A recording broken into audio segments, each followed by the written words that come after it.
Welcome to Real Talk with Pam, the show where authenticity meets conversation and where we turn lived experiences into shared and learning ones. Today, I have the honor of speaking with an incredible woman whose name truly reflects who she is. Her name is Joy Anusim-Emeghara. Joy is a passionate public relations practitioner, a dedicated diversity and inclusion advocate, and an entrepreneur who spreads love through her gift curating business, Joyful Things.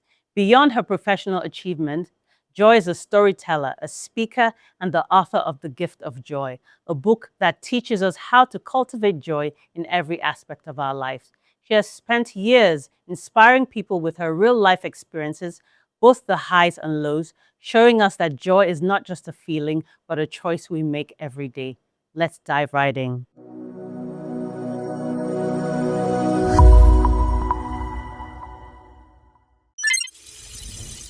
Hi, Joy. Welcome to Real Talk with Pam. It's amazing to have you here. Thank you. It's been so many years. I know. I know that our parents used to live on the same street. So I remember a mutual friend of ours, Motun, saying, "Oh, she gave me your book as a gift." And I was like, I know that name. And it's amazing how we have reconnected through that. Amazing. Amazing. When she told me, I was like, this world is just so I know, small, I you know, know? I know. Yeah. I thought I must get you on the show. So I've read this book. I'm absolutely amazed and overjoyed that you got to share your story in this book called The Gift of Joy. Thank you. The reason I love it so much is that it's an easy read, but it has so many life nuggets, and you sort of hit on many different themes in the book. So, what I thought I'd do today is just share some excerpts of the book that I felt connected with, and we can talk about that if you don't mind. That's fine. Okay, so first of all, what inspired you to write this book, The Gifts of Joy? And I know you have a company called Joyful Things. So I realized early that my parents didn't make a mistake giving me the name Joy. So I'll hear from people, how come you're always so joyful? Everything about you is joy, joy, joy. And then it seemed like it was my brand, joy. And when I decided to write a book, so I started from joyful. I had several names for the book: joyful, joyful things. Okay, then there was a little deviation, abused but not destroyed. All kinds of Right. things came to mind. And there's just something. Life is what we make of it. I personally have chosen to stay on the side of joy because Right. there's so much joy in the world, and even in the midst of the challenges that we go through, it is how you turn those challenges to strengths that matter. So I would say that with every experience I've had in life, I think I've seen a lot to know that, there's always that element of joy in these experiences. So initially, it was several names, and then I decided, why not the gift of joy? Right. Because joy, God has freely given it to us all, but if you must realize that it's within you, and then do all you can to ensure that you're living it, you're experiencing it, you're spreading it, and all of it. Yeah. Fantastic. So, you talk about the gift of joy, and you went through an experience, a very harrowing experience when you were in University of Calabar, and it could have shattered you. It could have led you to a totally different path than you are now. But like you said, you chose to view life differently, joyfully.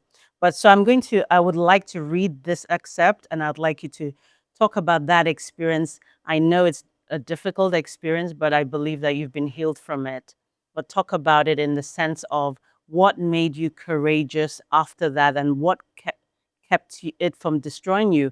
And particularly, what I loved was the fact that you were open enough to speak to your parents about it in in a society where there's a lot of shame, there's a lot of blame, and for our age bracket, we're not usually that open with our parents.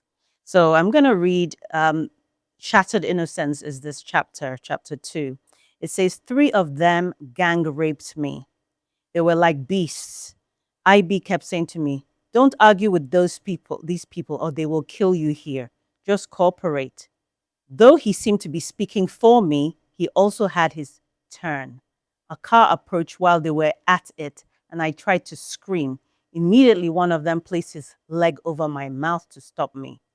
When the rapists were done, I felt violated, shattered, and dead inside. These brutes were going to abandon me here, covered in my blood. This was, I had to beg them to take me to a familiar place so I could find my way home. They grudgingly took me back to town and stopped at a pharmacy to try and get me what I later learned was a morning after pill. This was another source of concern for me. I didn't trust them. They were evil.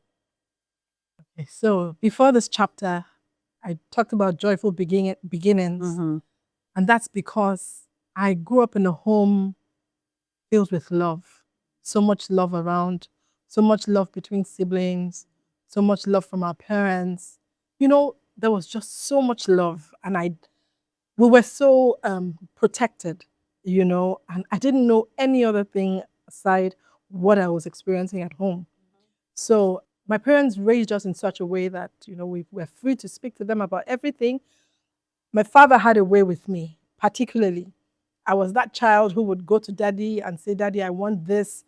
They said I was quiet as a younger kid, but with my father, I could say anything. With my mom, I didn't, there was no fear. That was the kind of environment I grew up in. We were free to speak our minds to our parents respectfully, but I was a bit daring, So I would go into my father's room and he says, What is it again, Chichi? What is it this time? I'm like, Daddy, if you don't, you have to give me the money I want, the exact amount. If you don't give it to me, I don't. And he'd be like, okay. So he even struggled to say no to me. Right. I found out much later. And so that was the kind of family, that was kind of upbringing I had. And then thankfully, my parents exposed us to church, Sunday school, hearing the word of God early in life. And then you come home and there's fellowship afterwards. And then, it continued like that until it was time to go to school. And so when I had that ordeal, I didn't know who else to run to but my parents. Right. It was hard because, I thought about it. I'm like, this is so terrible. How do I go tell my parents this kind of thing? But I had no option at the time. So I spoke to them and their reaction was, till today, I remember my mom, it was my father. He couldn't continue the conversation with me and just handed the phone over to my mom, who said to me, you have to come home. You have to come home, And before then, I'd gone to the school authorities. I'd tried to take up the case with a lawyer, as friends around had advised, and it wasn't going anywhere.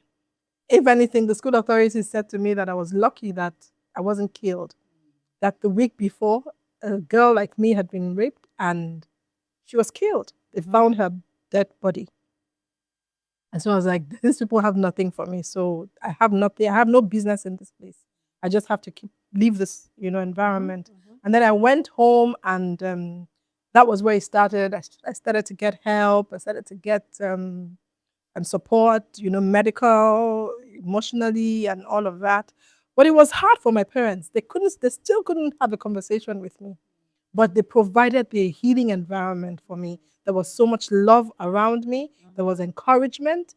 My siblings didn't know why I had come home, but this love that was evident was in my home carried me that period. And God is not an orchestrator of evil, but if He allows something, He will give you the wherewithal to face whatever it is, deal with the issues, and give you strength to come out of it.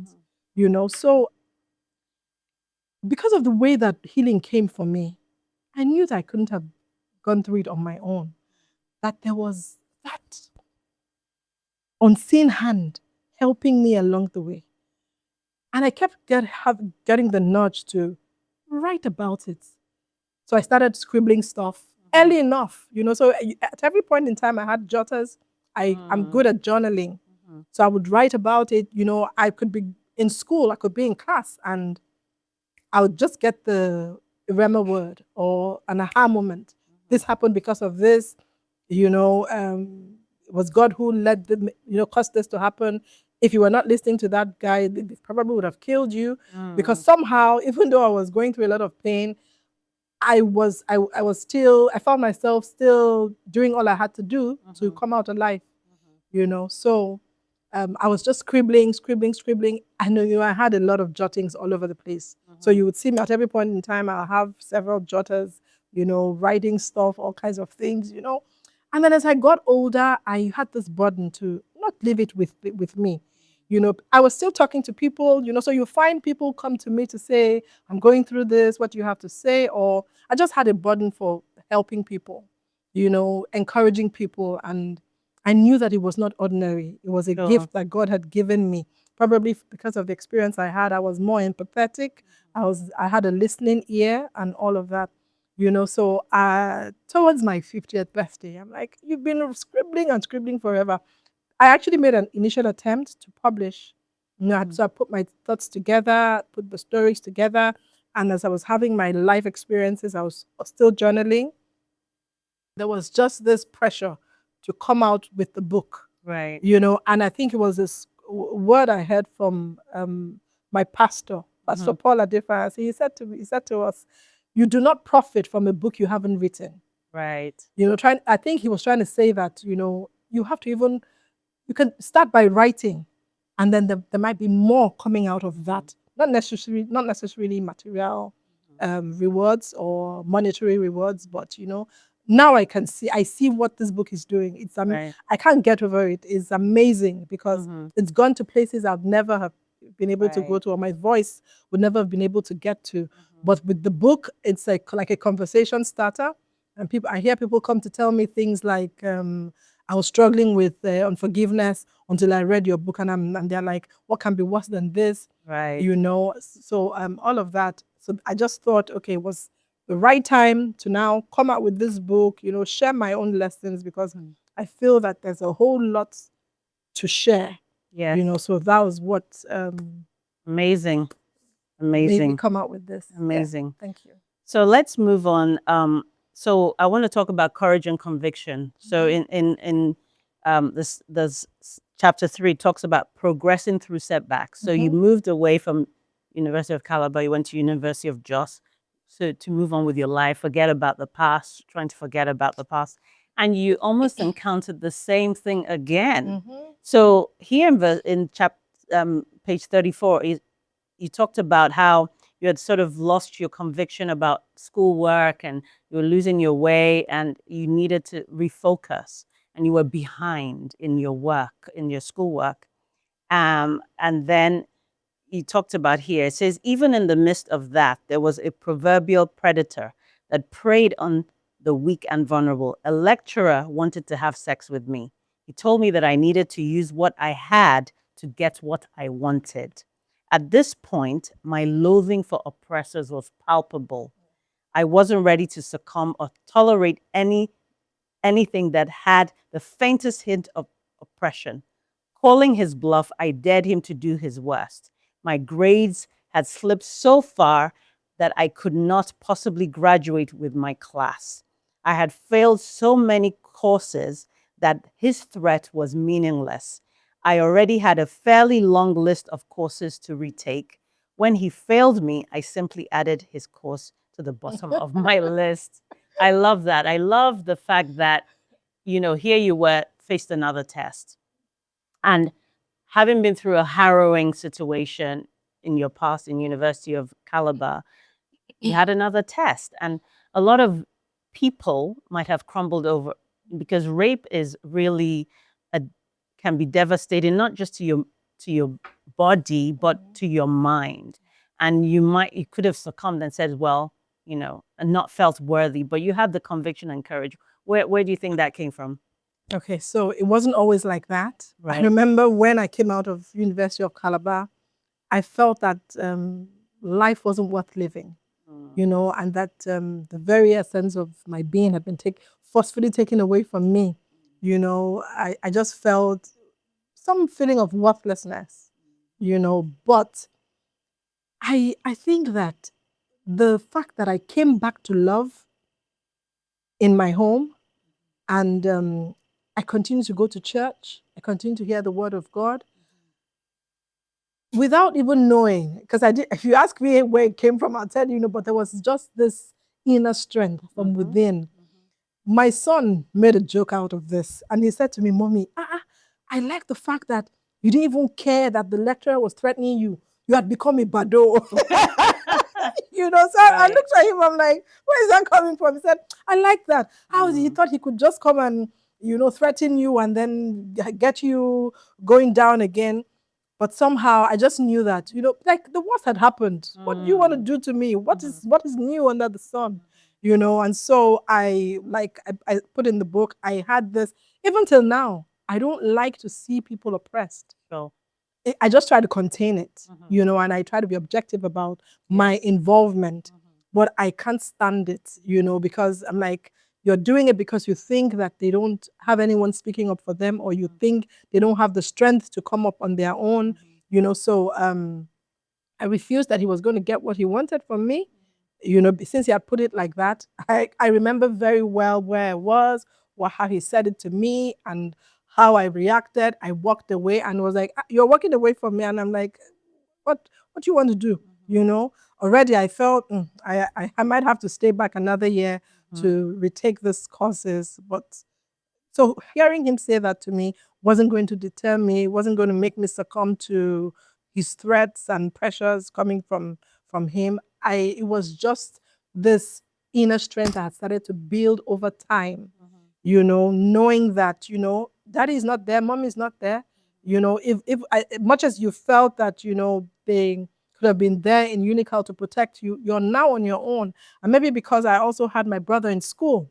I had my brother, I had cousins, I had relatives, I had this family friends I was living with who provided me some kind of, gave me some kind of protection, It just, being surrounded by family and friends you knew had your back also contributed. And the fact that this Joy had grown, was growing and coming out of where she was before, that low place and that place of low self-worth. I was determined not to let the experiences I had define me. Yes. So you could say that was what it was, this inner conviction that we all must have, as we go through life. We won't let what people throw at us deter us from pushing ahead or standing our grounds when the occasion calls for it. Absolutely. That's great. So I'd like you to just say a word for women who are, we're of that age where our kids are either getting ready to go to university or are in university, who might encounter such. What would you say to them in terms of having that resilience to not be afraid to speak up for themselves? If you don't speak up, no one will hear you. I always tell my children, you have people around you. No man is an island. You are not in this world to do life alone. So when you have issues that you feel are overwhelming or you are not able to deal with them on your own, first of all, I tell my children, run to mommy and daddy. If you're not able to run to mommy and daddy, you have Auntie Adana, you have Uncle Charles, you have Uncle Obina, you have Auntie Chika, you have, you have your parents' siblings, you have daddy's siblings all around you, Auntie Ada, Auntie Julie, Uncle Ikenna, they're all there. These are a network of family blood relation that you have. It shouldn't be too hard for you to reach out to any one of us, but outside of all of this, you have to tell yourself that no one is permitted to intimidate you if you do not allow it, So I tell because we won't always be with our children all the time. I remember a friend of mine saying to me, why would you let your children take Uber? And I'm like, this girl is 18. This boy is 13, 14. What were you doing when you were their age? I remember I used to go from Surulere to Egbeda. Sometimes my father will allow the driver to take me. But I was that child who would go visit friends at the outskirts of Lagos, because I wanted to just, continue the relationship from school. I was in a boarding house. So anytime we came home, I would want to connect with my friends, And women, you could say life was easier then, life was safer, and things like that. But these children will go out there. So we cannot protect them too much. And I say to my friends, there comes a time in life when you know that, what? You've done your best. You see these children, they are God's children. Yes. He will take care of them. Yes. And they'll be fine. Even with the things that they go through, there's this word of God that continues to that I hold on to, and that God causes all things to work together for their good. So even when they go through experiences, maybe some of them will not be too good, they will learn from them, and they'll get better for it.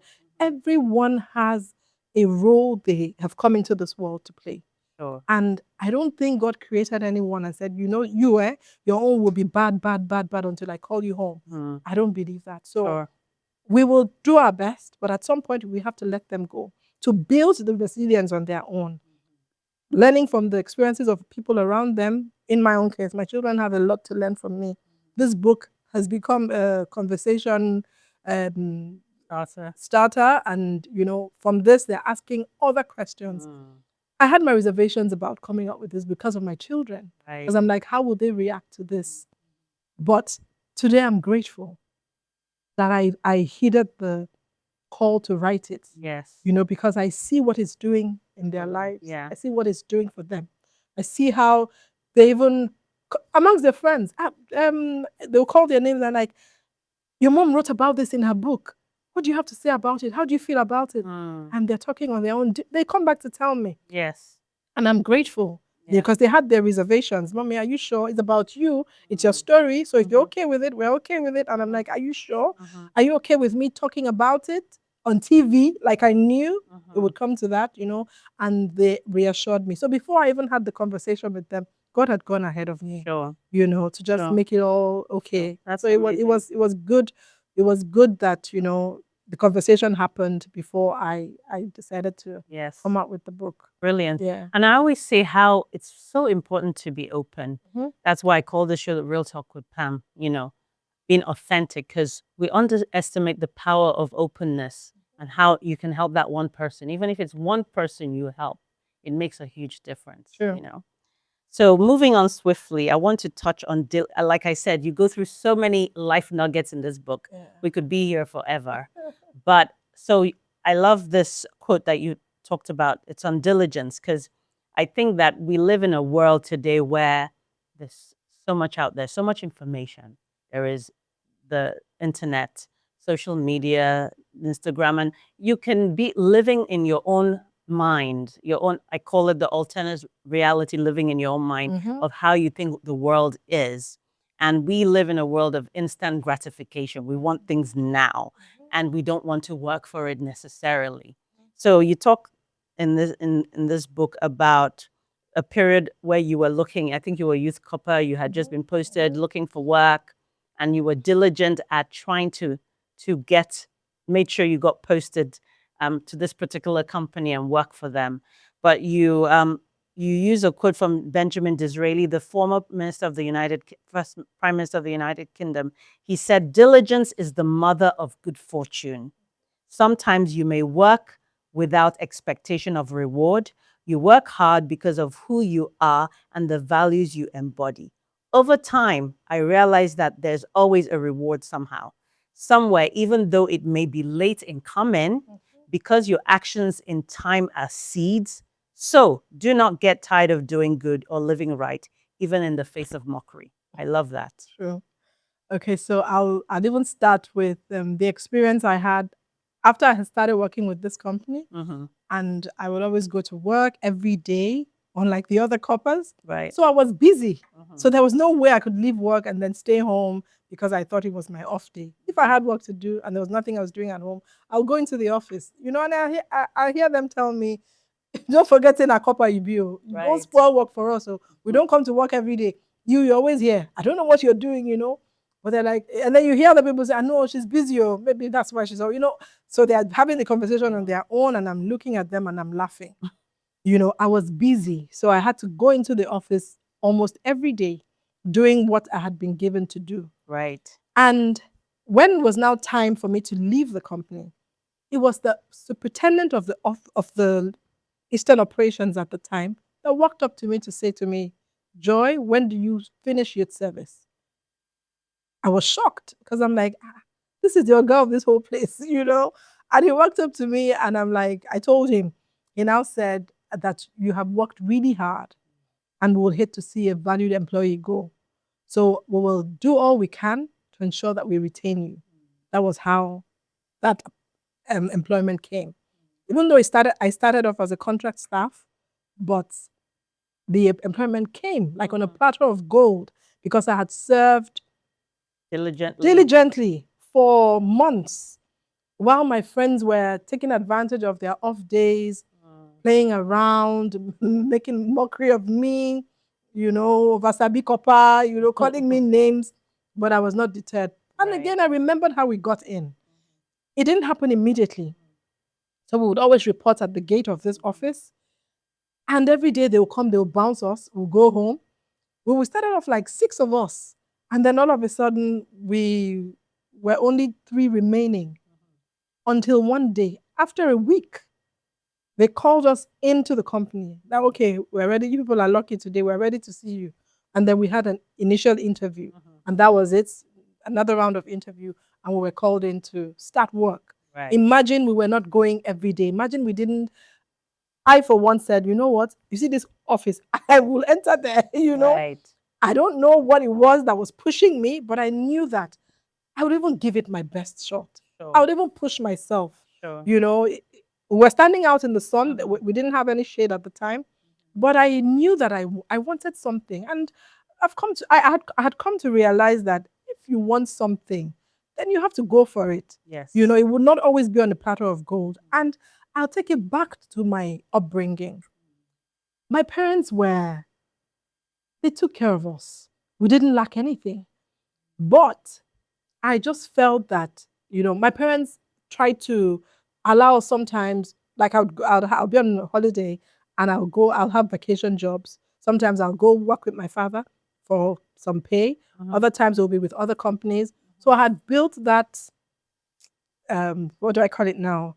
That diligent spirit, that hardworking spirit, Maybe that was what helped. We can't always have our parents spoon feed us. Sure. I try not to do that for my children now. So when they're on holidays, I also do the same thing. Go try and see how the work environment is. You will learn to wake up even when you're reluctant. The alarm bells will ring and you have to get up.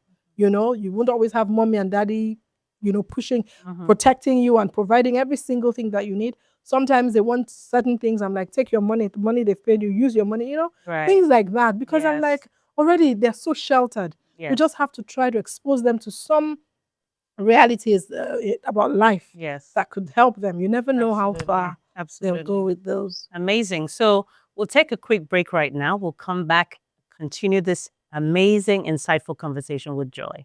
Be right back.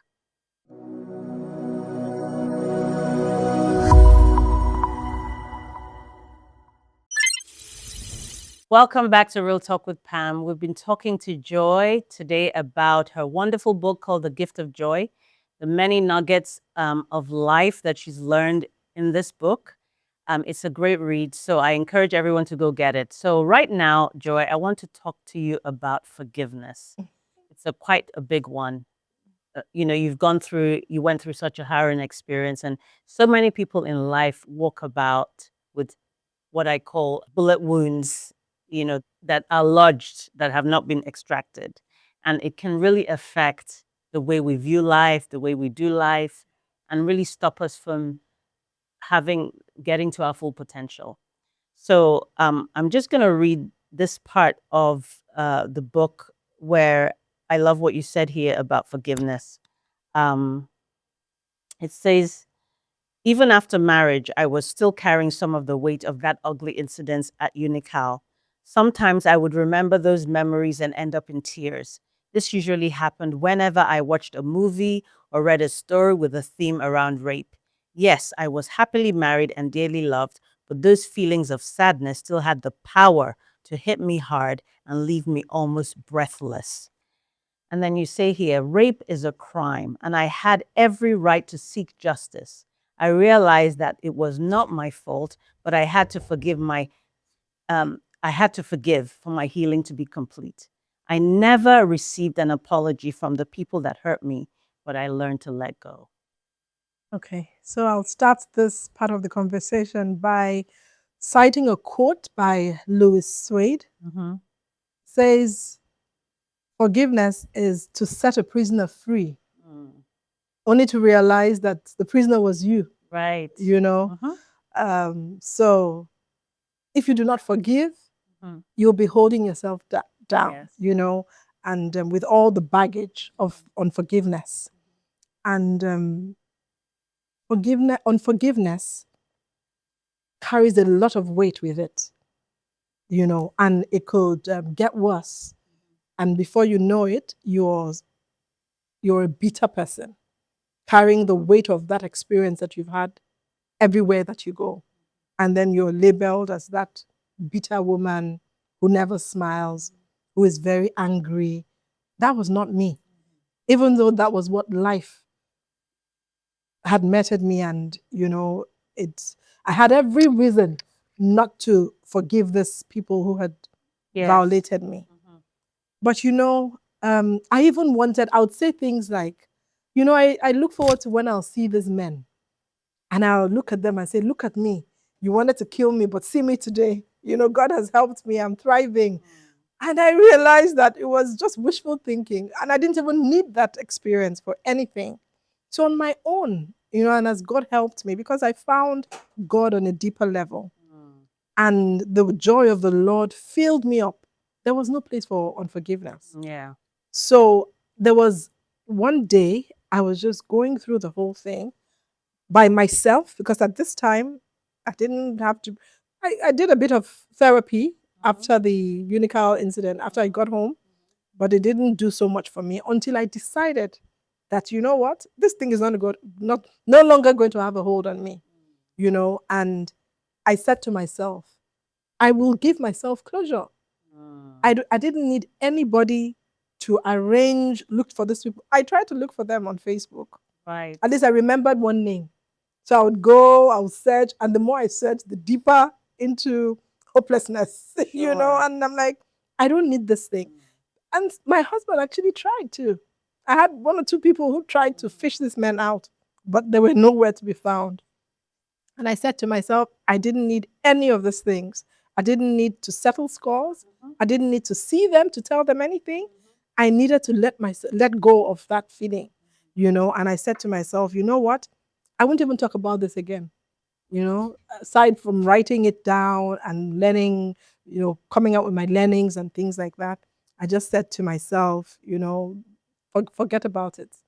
Give this closure, you know. And today, I think about it. Sometimes the tears come, but it's tears of joy. Sure. That you mean, you know, you're reading this to me, and I'm like, wait, you went through these things like that?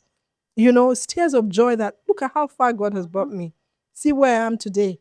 Thank God that I don't look like what I've been through. Yes. You know, and then as God would have it, I have a loving husband. My children never want to see me frown. They say, Mom is always smiling. So anytime I keep a straight face, because maybe I'm in a pensive mode, I'm thinking some things through. They don't call for laughter or smiles. They're like, Mommy, are you okay? This was even before they read the book. Right. Now it's on a different level. Mommy must never know anything, have anything to do with pain. Right. So that was it. And then, you know, this God is a beautiful God. He has a way of making it all up to you. I met a wonderful man who is my husband today. And it's been a beautiful love story. That is not to say we haven't had our fair share of challenges, but you know, when the purpose of the thing is not known, abuse is inevitable. Right. Marriage, in my opinion, is honorable. And I know that I have to bring a lot to the table. Sometimes it doesn't work like that for a lot of people. But, you know, my own case was different. And I was determined to make it work. And I wasn't going to let the experience of the past hold me down. And yeah, so that's it. I embraced love on a different level. And I opened my heart out to my in-laws, the people around me. And it's been a good journey so far. That's great. That's so beautiful, because that was my next question. You know, how did you get to find love again? But I think you've answered it. But what I love about what you wrote is, you know, I think that when we look at marriages today, I'm divorced. And if I look back at my marriage, one of the things that broke it down was the lack of communication. And you write in your book, in page 61, it talks about, you said we are not devoid of our share of mountains and valleys, issues that were capable of breaking the marriage, that reared their ugly heads not once, not twice. How we were able to go through them can only be what God does. Open communication helped a lot. We talked through the issues and resolved to commit to each other. Obinna would say to me in local parlance, now me and you for this marriage, we know they go anywhere. Um, and I would say in turn, we will see the head and tail of this thing. We were committed and still are. I love that. That's very beautiful. I would like you to speak to couples who are going through things, and how important do you think communication is in a marriage? Communication is the bedrock of marriage. Yeah. And once you find your spouse who used to be quite chatty, engaging, now decides that, you know what, I've said it all, I'm no longer talking about this thing. Something is definitely going wrong. And that's a red flag. So it is from there that either of the stronger of the two would say, you know what, you used to talk a lot about this. You're no longer saying anything. You're no longer talking. What's going on? Can we talk about it? There always has to be that one person, the stronger of the two. And it wouldn't always be one person. So at a phase, it might be the woman, and another phase, the man. So whoever is doing it at that time should do it so that there is no void. Sure. Because once the void is created, other things start to come in. And then the gap is wider. And before you know it, it breaks down irrevocably. So I'd say communication is key. In marriage and any relationship at all, the moment you stop communicating, you're giving room for miscommunication, breakdown of the relationship. So we must keep speaking. We must keep using our voices. We must determine to do the best that we can to stay engaged, so we don't lose what we have built over time. Sure. And I think what's really important as well is, there's always that saying marriage is 50-50, but I do believe it's 100-100. It's not 50-50. I think that there are days that one person will carry each other more than the others, but Yeah. to keep giving in any, not just marriage relationship, in relationship in general, because nobody's 100 every day, but you have to bring your A game. Exactly. Try to bring your A game every time. Like I said, even in a relationship with your children, whatever relationship that there is. So that's amazing. So moving on swiftly, you're doing really well. Thank you. Thank you. I want to talk about advocating for yourself as a woman. Okay. I love this, and I'm going to read it because it is very, I love the poem that you put in this book on page 74. And then I'm going to read something else. It's says, woman, you are not your age, nor the size of the clothes you wear. You are not your weight or the color of your hair. You are not your name or the dimples in your cheeks. You are all the books you read and all the words you speak. You are your croaky morning voice and the smiles you try to hide. You are the sweetness in your laughter and every tear you've cried. You're the songs you sing so loudly when you know you're all alone. You are the places that you've been to and the ones that you call home. You're the things that you believe in and the people that you love. You are the photos in your bedroom and the future you dream of. You're made of so much beauty, but it seems that you forgot when you decided that you were defined by all the things you are not. And this is by Erin Hansen, which is a beautiful poem. Beautiful poem. I have to put it in there. Right. So tell me, what does this poem speak to you about, and what do you want to convey about it to women? Okay, to start by saying you are enough. Right. You do not need anyone to validate you. You are okay just by yourself. You are beautifully and wonderfully made. You are not any different from the next woman, even, or the man, if we're to put it that way. So everything that you are, the way that you are is the way that God had ordained it from the beginning of time. So you don't need your experiences. You don't need the amount of money in your bank account. You don't need your job. You don't need marriage or being married or not being married, having children, not having children to define you. You are enough on your own as a human being.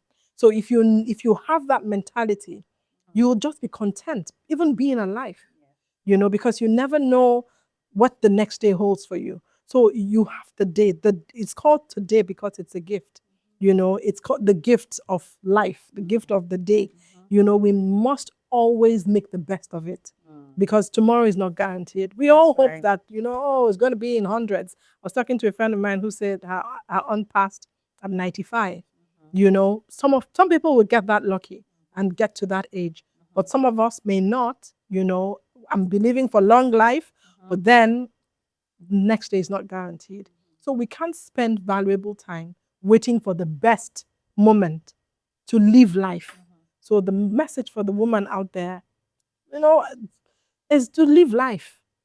Make the best of it. Make the best of whatever situation that you find yourself in or whatever life presents, Always keep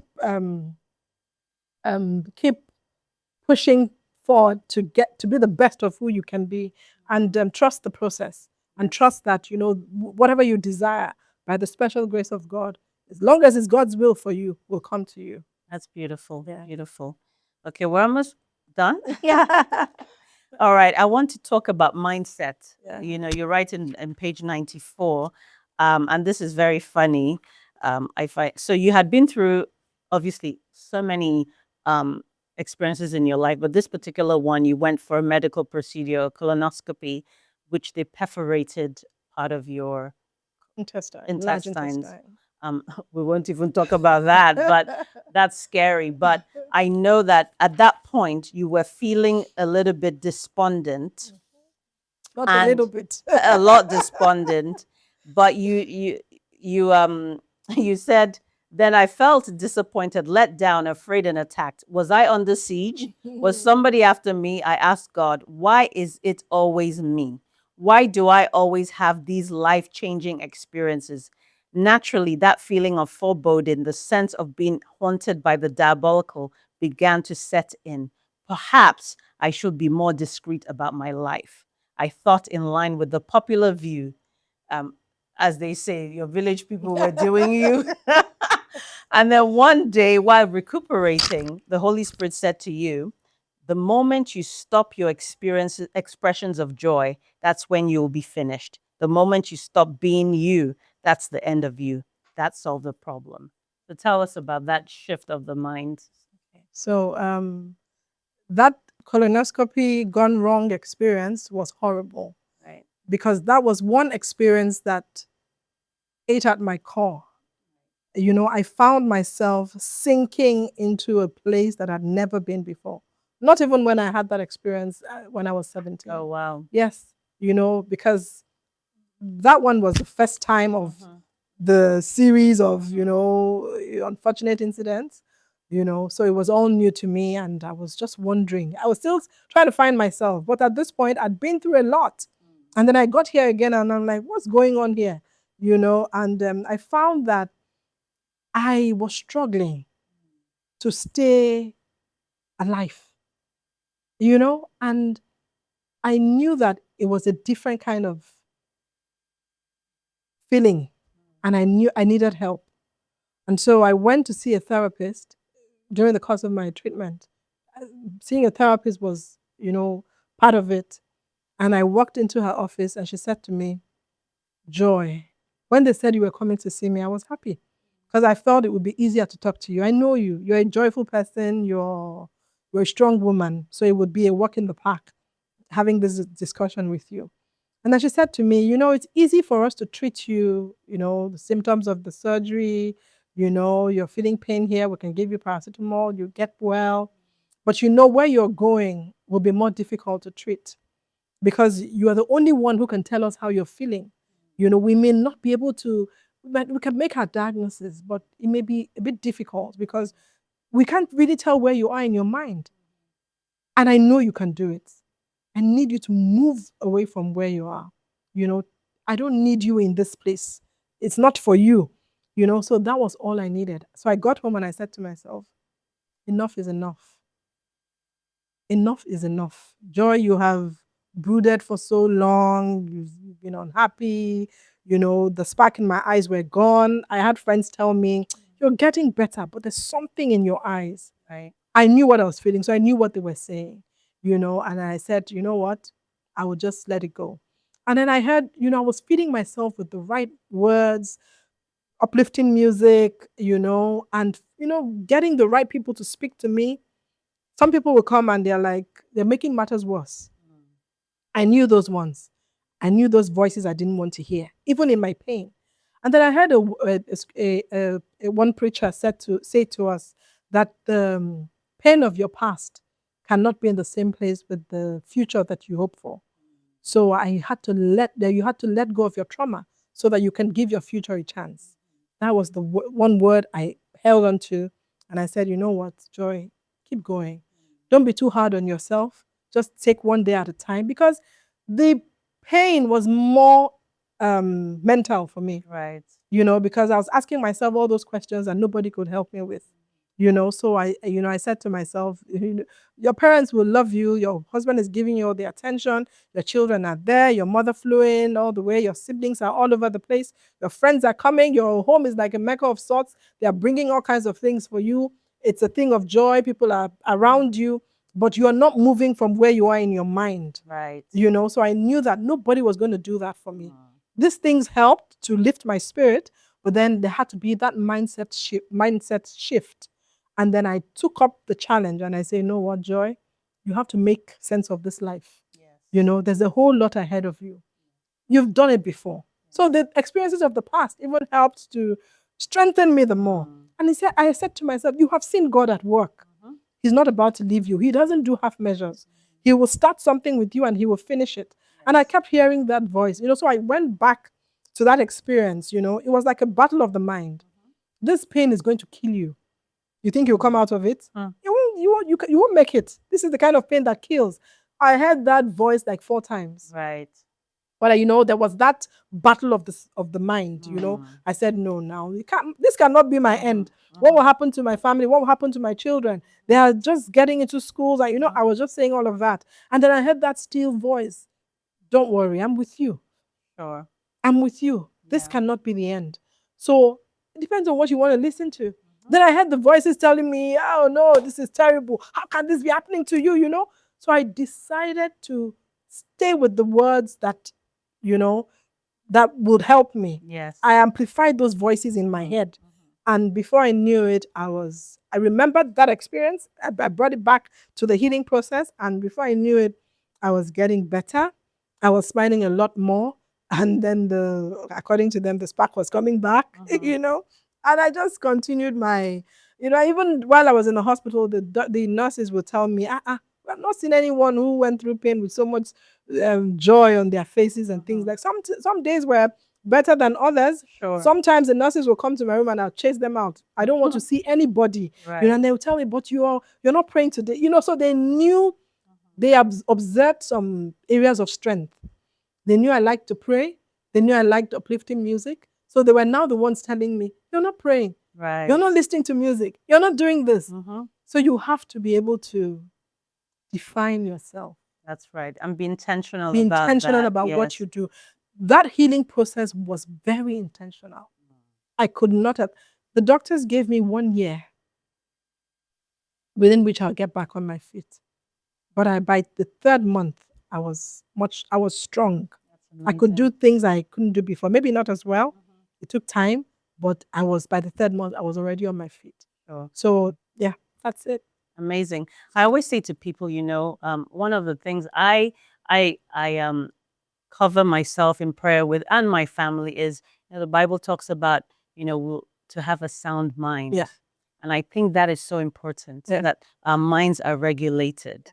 You have to train your mind to think positive thoughts, to think godly thoughts. Yeah. The mind is a muscle, just like your True. arms. True. You have to train your mind True. to think positive thoughts, because the Bible does say the devil comes to kill, steal, and destroy. And, when I see your light, no wonder you've gone through so many experiences, because that's a test. And It's incredible to know that you've come through it.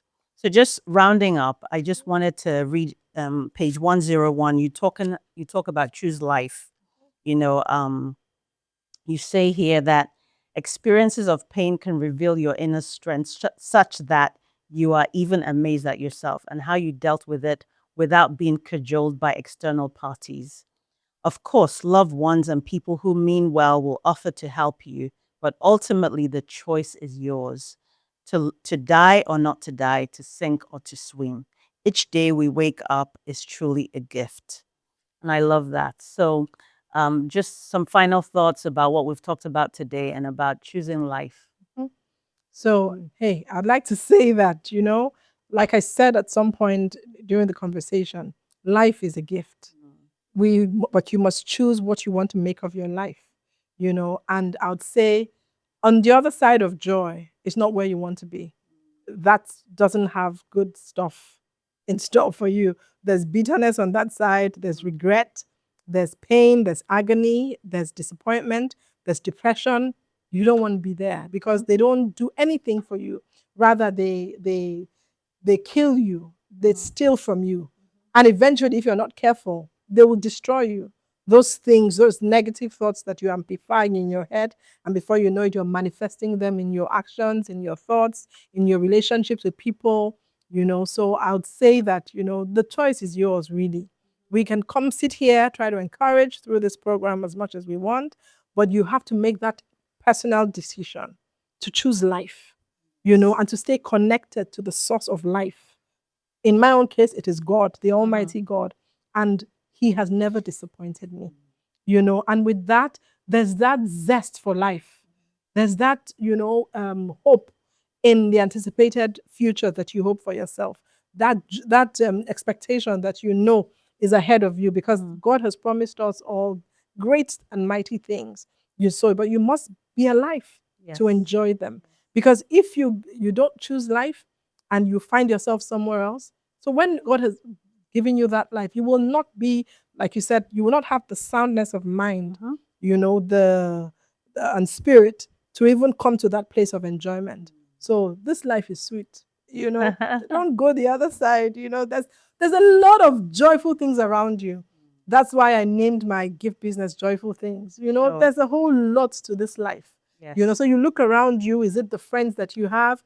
Is it the blessings God has given you? Is it the children? Is it husband? Is it your parents that are still alive? Whatever it is, all you just need to do is look around you. Yes. You will count your blessings. And it's not always material. It's not always material. In fact, it should not be material. Yeah. Those things shouldn't define happiness or joy for you. It is freely given. Yes. But you must find it. And it's within you. Yes. You must work on it. Yes. So thank you so much, Joy. Thank you so much. Finally, where can we find your book? So my book is now on Amazon. Yes. So and then downloadable.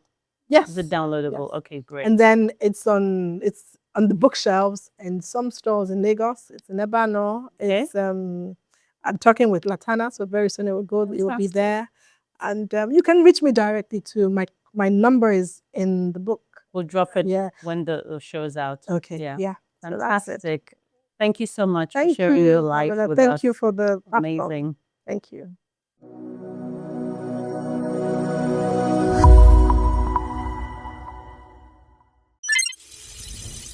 I'd like to thank Joy for sharing her incredible story and wisdom with us today. Her journey is a testament that joy is not just about what happens to us, but about how we choose to respond. Until next time, keep being authentic. I'm Pamela Igbo. Bye for now.